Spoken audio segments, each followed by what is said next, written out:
읽은 말씀을 중심으로 해서 행하고 지키라는 제목으로 함께 하나님의 말씀을 상고하고자 합니다. 코로나19가 재확산되고 있다라는 좀 암울한 소식도 들리고 대통령 선거로 나라가 좀 뒤숭숭하기도 합니다만은 그럼에도 불구하고 우리 하나님께서 주시는 은혜와 평강으로 충만한 우리 모든 성도님들 되시기를 주님의 이름으로 축원을 드립니다. 오늘 상고하는 이 말씀은 예수님께서 서기관들과 바리새인들에게 그들에 대해서 비판적으로 평가하시는 말씀입니다. 23장 1절에 보면 이해라는 단어로 시작을 하고 있는데 22장 후반부의 그 내용과 23장의 내용이 바로 연결이 되고 있음을 알 수가 있습니다. 먼저 22장 하반절의 내용들을 살펴보면 바리새인들이 모였을 때에 예수님께서 그들에게 질문을 하셨습니다. 보통은 누가 먼저 질문을 했죠?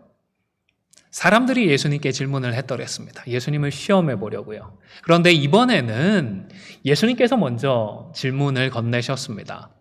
아마도 그동안 잘난 척 했던 이들의 그 무지를 그리고 잘못을 드러내기 위해서 공세적인 입장을 취하셨던 것 같습니다. 이번의 질문은 두 단계에 걸친 질문이었습니다. 첫 번째 질문은 구약 성경을 좀 알고 있다 하는 그 바리새인들에게는 너무너무 쉬운 질문이었던 것 같습니다. 그리스도가 누구의 자손이냐라는 질문이었는데 이거 깊이 생각하고 자실 것도 없이 바리새인들은 당연히 그리스도는 다윗의 자손입니다 라고 답을 했더랬습니다.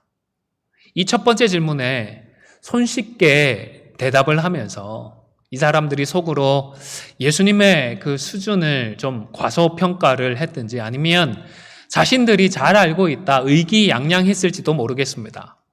그러나 정작 오늘 예수님께서 진짜로 확인하려고 하셨던 질문은 따로 있었습니다. 곧바로 그리스도가 다윗의 자손이라면 시편 110편에서 다윗이 그리스도를 주라고 고백했던 이것은 어떻게 이해를 해야 하느냐라고 물어보셨던 것입니다. 바리새인들을 비롯한 당시의 유대인들이 생각하는 그 그리스도는 이스라엘의 나라를 회복시켜 줄 수 있는 군왕적인 인물이었습니다.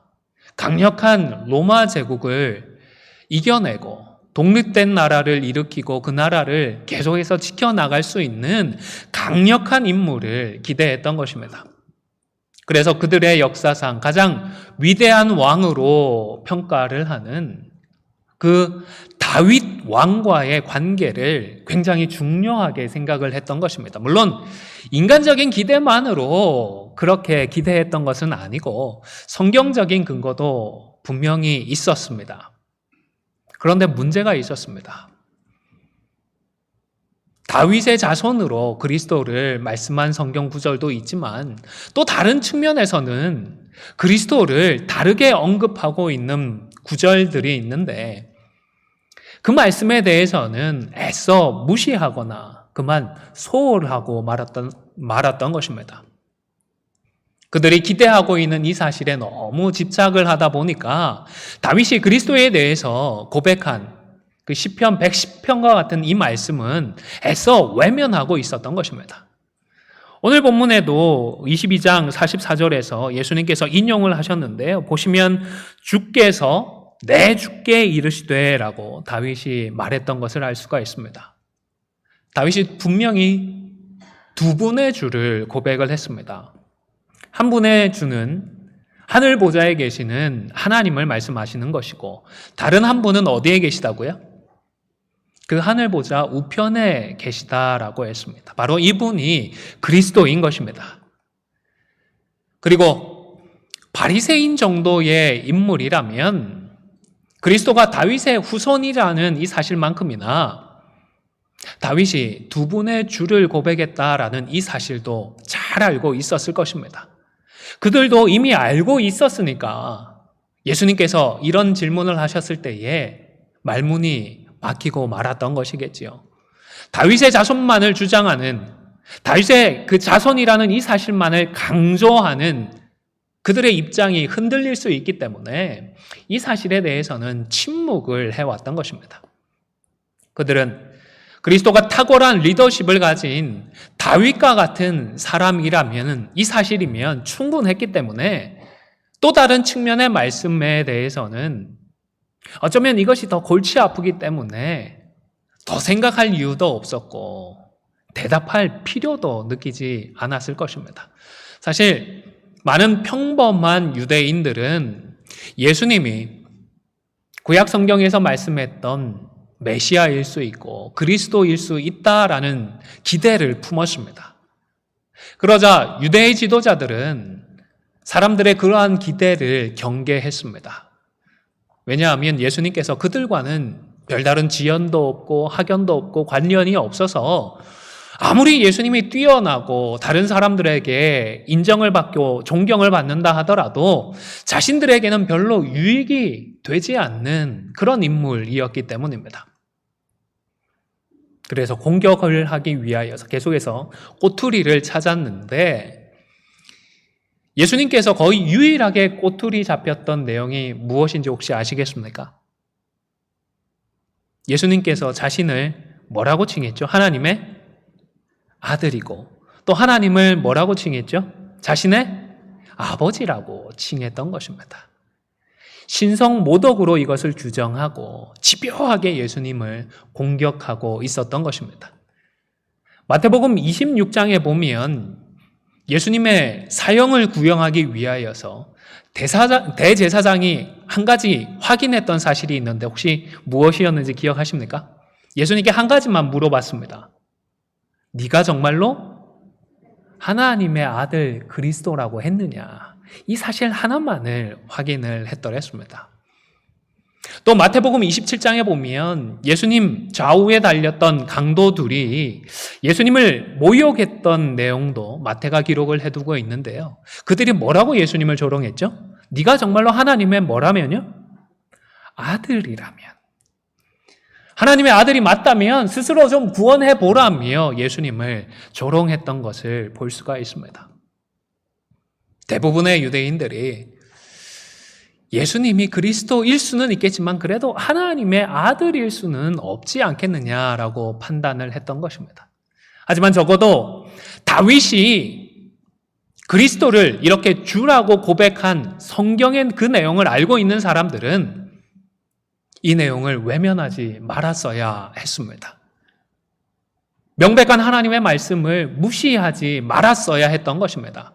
다윗이 어떻게 그리스도를 자신의 주라고 고백할 수 있는지 종합적으로 바로 이해할 수 있는 그런 방법을 찾고자 더욱 노력해야 했던 것입니다.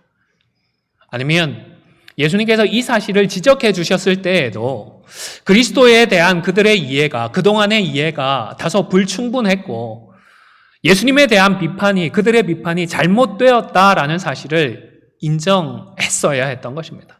예수님을 통해서 깨닫게 된 이러한 바른 지식과 그리고 이 지식과 관련해서 더욱더 깊이 생각을 하고, 그래서 예수님께서 자신을 하나님의 아들이라고 말씀하신 것이 구약 성경에 그리스도에 대해서 말씀했던 내용과도 부합한다라는 사실을 인정하고 믿고 행하는 자리로까지 나아갔어야 했던 것입니다.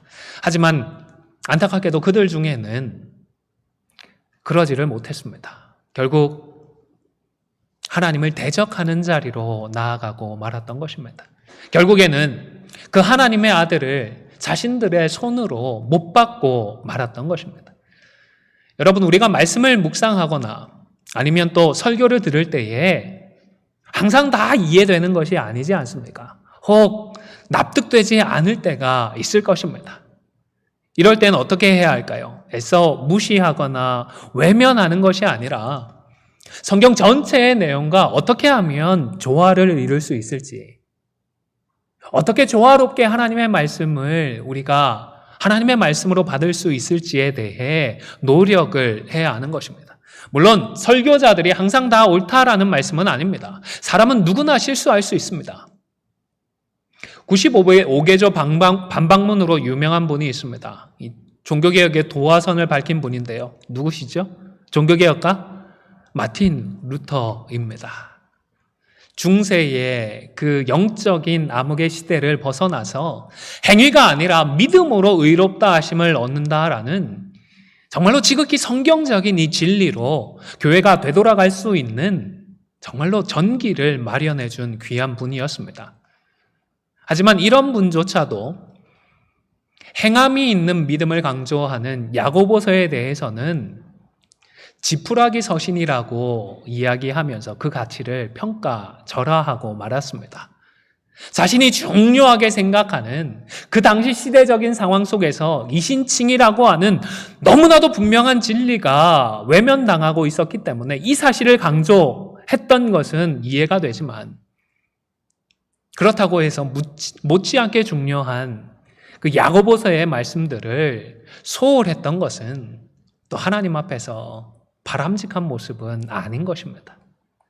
그렇다고 해서 루터가 야고보서를 그렇게 소홀하게 취급했다라고 해서 루터가 재확인했던 이신칭의의 그 교리의 중요성을 우리가 평가절하할 이유도 없겠습니다. 모든 성경은 하나님의 감동으로 된 것으로 라는 이 사실을 인정하고서 어떻게 하면 이신칭의와 야고보서의 그 행함이 있는 믿음을 조화롭게 이해할 수 있는지 우리가 더욱더 고민하면 되는 것입니다. 다윗이 그리스도를 주라고 고백했다라는 이 사실을 외면하고서 그리스도가 다윗의 후손이라는 이 사실만을 강조하는 바리새인들을 침묵시킨 예수님은 이제 23장에 들어와서 이들을 직접적으로 그리고 구체적으로 책망하기 시작하셨습니다. 첫 번째로는 이들이 모세의 자리에는 앉았지만 그 자리에 걸맞는 삶을 살지는 못하고 있다라고 책망을 하셨습니다. 모세의 자리라고 하는 것은 유대인들의 회당에 마련되어 있는 돌로 만들어진 의자를 이야기합니다. 바리새인들이나 서기관들 중에서 유력했던 사람이 바로 그 자리에 앉아서 율법을 해석해주고 가르쳐 주었던 것입니다. 특별히 이들이 모세의 법적인 계승자라는 권위의식을 가지고 있었던 것입니다. 여기까지는 뭐 그럴 수 있겠다 싶은데요. 문제가 있었습니다. 무엇이었죠? 율법은 잘 알고 있었고 율법의 기초에서 바른 말은 하는데 정작 그들의 삶은 어떠했다고요? 율법대로 살지 못했던 것입니다. 물론 기록해두지 않았기 때문에 이들이 구체적으로 어떻게 율법대로 살지 않았는지, 그들이 순종하지 않았던 그 하나님의 말씀은 무엇인지 우리가 정확히 알 수는 없습니다. 앞선 문맥을 고려해 보면 이들이 하나님의 뜻에 순종하고자 하는 마음으로 율법 앞에 서는 것이 아니라 예수님을 시험하기 위해 말씀을 사용했던 것을 염두에 두었던 것이 아닐까 싶기도 합니다. 만약 그렇다면 지금 이들에게는 율법이나 구약 성경을 나 자신에게, 우리들에게 주시는 하나님의 말씀으로 받아서 하나님의 뜻에 순종하고자 하는 그런 마음이 없었던 것입니다. 우리가 오늘 읽지는 않았지만 22장 34절부터는 바리새인 율법사가 예수님을 시험하면서 율법 중에서 과연 어느 계명이 가장 큰 계명입니까? 질문을 했더랬습니다. 그때에 예수님이 두 가지가 가장 크다라고 말씀을 하셨는데 무엇이었죠? 하나님 사랑, 이웃 사랑이었습니다. 그런데 이 같은 사건을 마가복음에 기록을 하면서는 예수님께서 이 말씀을 하시니까 서기관이 옳다, 예수님 옳습니다라고 인정을 했다라는 사실도 기록을 해두었습니다. 그러니까 많은 바리새인들은 가장 중요한 것이 하나님과 이웃을 사랑하는 것이라는 사실을 알았고, 그리고 뿐만 아니라 이들은 그리스도가 다윗의 자손인 것도 알았고 다윗이 그리스도를 주라고 고백했던 그 사실도 잘 알았지만 이 사실을 인정하지 않았고 이러한 말씀에 순종도 하지 않고 있었던 것입니다. 사실 이런 종류의 이야기는 남의 일일 때는 그리 어렵지 않은 것 같습니다. 판단을 하기도 쉽고 또 비판을 해도 한 소리, 비판한다고 한 소리 듣기보다는 맞다고, 잘하고 있다고 호응을 받기도 좋기 때문입니다. 그런데 막상 나의 일이면 어떻습니까? 쉽지 않습니다. 누군가가 나에게 좀 더 열심을 내고 말씀대로 살아보자, 신앙생활 잘해보자, 하나님의 뜻대로 살아보자 이야기를 하면 왜 그렇게 순종 못할 이유도 많이 생각이 나고 변명거리들도 많이 생각나는지 모르겠습니다. 여러분, 그들이 하는 행위는 본받지 말라고 하시는 예수님의 말씀 앞에서 저와 여러분도 결코 자유로울 수는 없는 것 같습니다. 뿐만 아니라 우리가 잊지 말아야 할 사실은 예수님이 바리새인들이 하는 그 이야기하는 그 내용들에 대해서는 부정하셨나요? 아닙니다. 긍정하셨습니다. 인정해 주셨습니다. 3절에 보면 그래서 그들의 말하는 바는 어떻게 하라고요?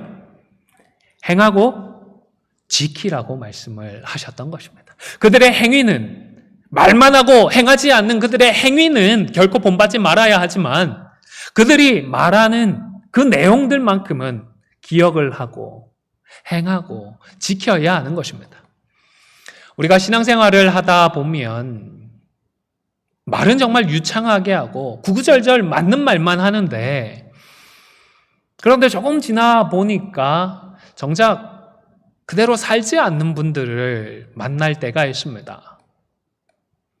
또 인터넷을 통하여서 좋은 신앙 강좌를 하시는 분들을 만나기도 하고 좋은 설교를 하시는 분을 만나기도 합니다. 그런데 알고 보니까 그분들의 실제 삶은 탁월한 강의나 좋은 설교에 비하면 거기에 못 미치는 것 같습니다. 보통은 이런 경우가 되면 우리가 어떻게 하죠? 그냥 그 모든 것을 무시해버리게 되는 것 같습니다. 그런 사람이 했던 말이니까, 그런 사람이 했던 설교고, 그런 사람이 했던 강의니까 라며 무시를 해버리는 것입니다. 하지만 예수님이라면 어떻게 말씀하실까요? 오늘 본문의 예수님이라면 틀림없이 그들의 행위는 본받지 말되 그들이 말하는 그 내용들은 행하고 지키라고 말씀을 하시는 것입니다. 왜겠습니까? 말씀의 권위는 그것을 해설하고 전달하는 사람에게 달려있지 않기 때문입니다. 그 말씀을 주신 하나님께 그 권위가 있기 때문입니다. 오늘날 교회들이 믿지 않는 사람들에게까지 비판을 받는 시대가 되었습니다. 많은 믿지 않는 사람들이 교회와 성도들을 손가락질합니다. 그런데 그러한 비판들 가운데에 그들이 어디서 주어들은 하나님의 말씀을 가지고서 너희들은 이렇게 명확한 하나님의 말씀을 왜 순종하지 않느냐라며 타박을 하는 경우가 있을 것입니다. 그때 어떻게 해야 할까요? 너희는 그렇게 살지 않으면서 왜 우리 보고 뭐라고 하느냐? 그들을 오히려 타박하는 것이 아니라 그럼에도 불구하고 겸손하게 우리를 인정하고 우리의 연약함을 인정하고 돌이켜서 하나님의 말씀을 행하고 지킬 수 있는 자리로 나아가야 하는 것입니다. 분명히 우리를 비판하는 믿지 않는 자들은 말씀에 순종할 의지가 전혀 없어 보입니다. 그리고 그들은 복음과 상관없는 삶을 스스로 선택했습니다. 이러한 그들의 결정에 대해서 그들은 결국 하나님 앞에 책임을 지게 될 것입니다. 하지만 그럼에도 불구하고 그들을 통하여 우리에게 선포되는 하나님의 그 말씀에 대해서는 우리가 행하고 지켜야 할 책임이 있는 것입니다. 두 번째로는 예수님께서 이들이 남에게는 무거운 짐을 지우면서 자신들은 한 손가락도 움직이지 않으려는 그런 태도를 책망하셨습니다. 언뜻 보면 첫 번째 비판과 비슷해 보이지만 조금 다른 부분이 있습니다. 엄격하게 율법대로 살라고 율법을 지키라고 요구는 하면서 좀 율법을 잘 지키면서 살 수 있도록 더 좋은 방법들을 찾아주지 않는 이것을 책망하셨던 것입니다. 과거 유대 사회에서는 10계명을 놓고서 그리고 이어진 구약 성경을 참고해 가면서 율법을 총 613개의 조항으로 세분화했습니다.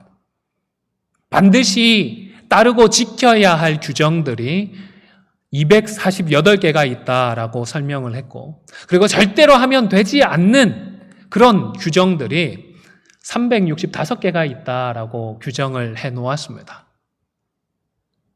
앞서 말씀을 드렸듯이 10계명을 중심으로 해서 우리가 구체적으로 하나님 앞에서 어떻게 좀 바르게 살 수 있을까, 하나님의 뜻대로 살 수 있을까 고민하면서 이런 세부적인 조항들을 만들어냈던 것인데, 문제는 일상을 살아가면서 그대로 살아갈 수 있는 사람이 별로 없다라는 사실입니다. 그러면 좀 하나님께서 정말로 그렇게 말씀하신 것이 아니라면 안식일에 몇 걸음을 걸어야 하고 뭘 먹으면 되고 뭘 안 먹으면 안 되고 이런 것들 너무 세분하게 만들지 말고 좀 가볍게 만들어주면 하나님의 뜻대로 더 순종을 잘할 수 있을 텐데, 살지 못하면 마음의 부담감만 지우는 그들의 모습을 책망하셨던 것입니다. 사랑하는 성도 여러분, 우리를 불러서 자녀 삼으신 우리 하나님은 결코 우리에게 무거운 짐을 지우고자 하지 않으십니다.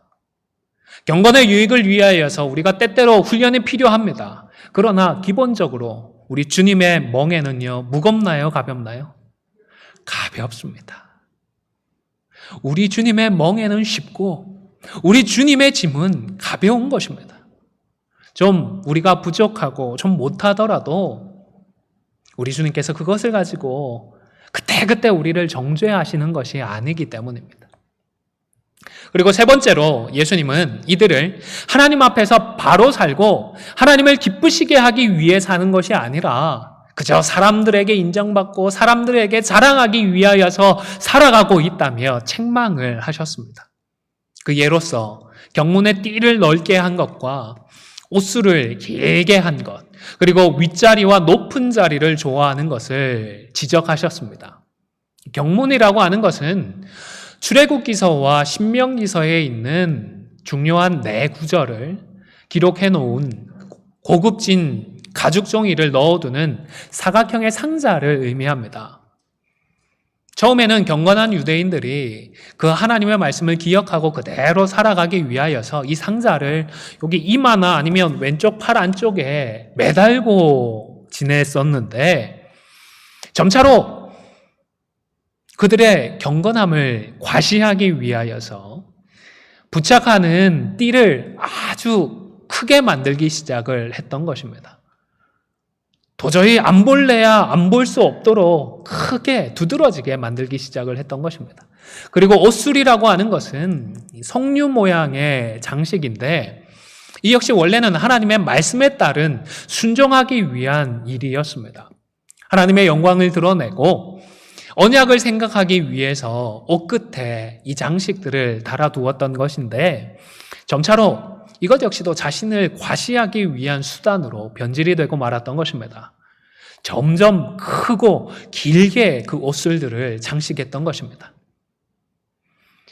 딱 예수님께서 그렇게 했다라는 기록이 명시되어 있지는 않은데, 예수님을 찾았던 사람들이 예수님의 옷자락을 만졌다, 옷술을 만졌다 이런 기록들을 염두에 두면 예수님께서 입으셨던 옷에도 이런 장식이 달려 있었던 것 같기는 합니다. 하지만 예수님은 자랑하기 위해서, 사람들에게 보이기 위해서 이런 옷을 입으셨던 것이 아니라 철저하게 하나님의 영광을 드러내고 말씀에 순종하기 위한 것이었던 것입니다. 신앙생활을 하면서 여러분, 사람들에게 인정을 받고자 하는 이러한 태도는 오늘 저와 여러분 역시도 경계하고 조심해야 합니다. 왜냐하면 이런 모습이 우리의 교만을 자극하기 때문입니다. 우리의 위선을 부추기기 때문입니다. 하나님은 우리의 겉이 아니라 어디를 보시죠? 우리의 속을 보시는 분이십니다. 그러한 하나님을 속이려는 모습으로까지 발전을 할 수가 있는 것입니다. 여러분, 오늘 이 말씀들은 우선적으로는 당시의 바리새인들을 책망하기 위한 말씀입니다. 하지만 그 목적이 이것뿐이라면 복음서에 기록을 해서 오늘 저와 여러분들이 읽도록 하실 이유가 있었을까요? 아니지 않겠습니까?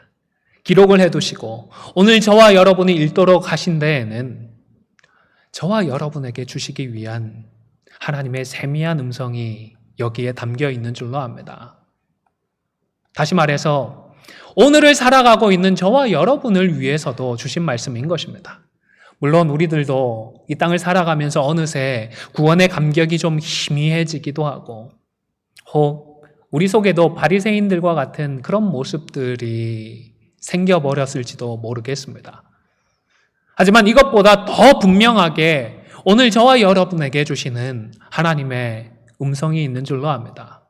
그것은 바로 십자가의 은혜를 경험한 우리가 이 땅에서 신앙의 인격이 성숙하고 주님의 제자로 변모되어 가기 위해서 우리에게 꼭 필요한 태도인 것입니다. 사랑하는 성도 여러분, 우리를 사랑하시는 우리 주님을 닮아가기 위하여서 주님의 자녀에 걸맞는 삶을 살아가고자 더욱 힘쓰시기를 바랍니다. 하나님 앞에서는 모세의 자리에 앉아 있는 그런 자들이 복된 것이 아니고 그들이 말하는 바를 행하고 지키는 그 사람들이 복된 사람이기 때문입니다. 또한 서로에게 무거운 짐을 지우는 것이 아니라 서로에게 서로가 짊어지고 있는 그 짐을 가볍게 해줄 수 있는 삶을 살아가는 우리 모두가 되시기를 바랍니다.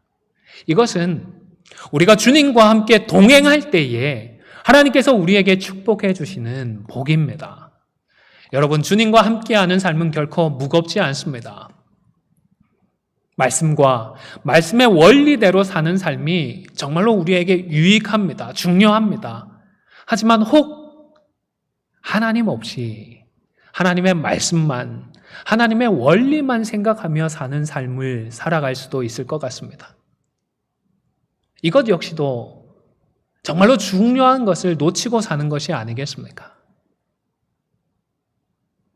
혹 좀 말씀대로 살지 못하는 부분이 있고 말씀의 원리대로 우리가 살아가지 못하더라도 중요한 것은 우리가 주님과 함께 살아야 하는 것 아니겠습니까? 마지막 세 번째로는 사람에게 인정을 받고 사람들에게 자랑하려고 하는 것이 아니라 하나님께 인정을 받고 하나님이 기뻐하시면 된다라는 사실을 명심할 수 있기를 바랍니다. 주님의 얼굴을 구하는 사람이 주님을 닮아갈 수 있습니다. 아무쪼록 이 말씀을 우리 각자에게 주시는 말씀으로 받아 행하고 지킴으로 십자가를 통하여 우리를 구원하시는 우리 그 주님의 장성한 분량이 충만한 자리까지 계속해서 나아갈 수 있는 우리 모두가 되시기를 주님의 이름으로 간절히 축원을 드립니다.